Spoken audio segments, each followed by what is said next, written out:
Well, hello, boys and girls. It's back to when I feel like at o'clock again.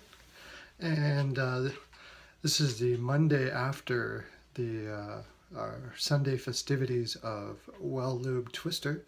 I'd like to put something out there to the ladies that are watching my videos and also that participate in the Twister festivities. Please make sure that you are pre-lubed before you come on Sunday. We wasted a good hour of our Sunday Twister time in that regard. So if you could, please make sure of that. Okay. We are on to the Minnesota Wild. And if you remember from my previous video, or if you have your journals out and go back to that series, you would know that I spoke very highly of Minnesota. Actually, I didn't mention in that one, but Minnesota was my pick for the Western Finals. Most of the reason why that is I think Bruce Boudreaux is an absolute genius, and Anaheim was ridiculously stupid for firing him. But it isn't just that. They have very good depth all through their lineup.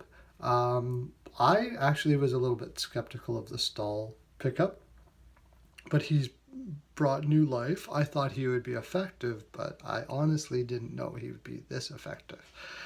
He has been excellent, and he's brought new life into the organization as well, and going to that organization has brought a new life to him. It looked like he was really struggling in Carolina. It's awesome that he's doing as well as he did, because he's a great guy. All the Stahls, actually. This series is about where they are going and where I think that they're going, and what I predicted. I predicted pretty much where they are right now. I thought that they would be in the top of the league and again make the finals in the West. Where are they going? The only real problem that they have is expansion issues. As it is right now, it looks like they'd be leaving a guy like Granlund out there for the expansion team. But if you've been watching, and why wouldn't you, my videos, I did a Las Vegas one, or a Vegas Golden Knights one recently, and kind of went over how teams do things to help themselves out when it comes to expansion. One of the obvious ones, of course, is trade that particular player before the expansion draft, and I think that's likely what will happen after the season. They will have to maybe trade one of their forwards for some draft picks, which they kind of need anyways. They could use some youth in their organization, and then maybe go after a free agent afterwards. So it's probably not that big of a deal. Actually, the expansion draft in general doesn't get the heart rate going of managers. There's lots of ways to make it work for you, or just make it not be so bad. It won't be that bad. So I think what they're going to do is what I would do is they haven't had a run like this before, really, and I think they're going to go out and they're going to use their draft picks, and they're going to bring in some more scoring and some more defense. By the way, yeah, Ryan Suter, if he's not really considered for a Norris this year, I don't know what people are thinking. He should already have one, actually. He's just such an unassuming fellow.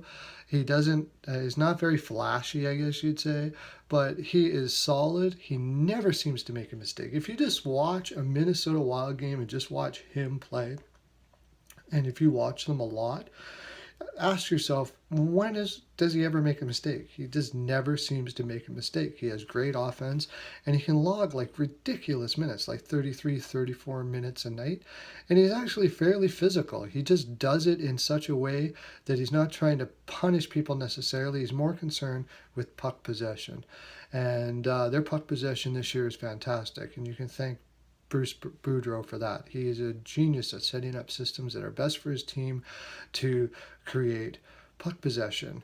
Um, One thing, if you look at that previous video, I also talked very highly of Jason Zucker, and he's just he has a tireless work ethic, and I am so glad for him that he is getting put the points behind it this year to to basically move up in the organization or move up and solidify himself in the NHL because he deserves it. Like out of players like him, I love to see them succeed because they just work so damn hard. Um, One thing you might also see is them buy out Jason Pominville at the end of the year as well.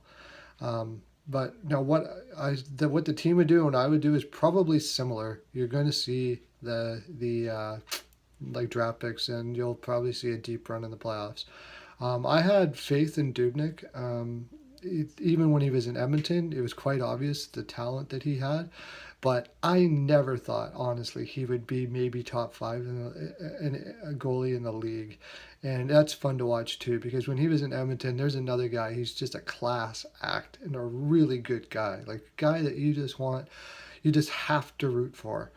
Anyways, you guys in Minnesota, you are wicked hockey fans, and I'm glad you're seeing success there, and I hope your team makes it. Well, unless you're playing Edmonton, of course, but I don't think Edmonton's going to make it as far as you this year.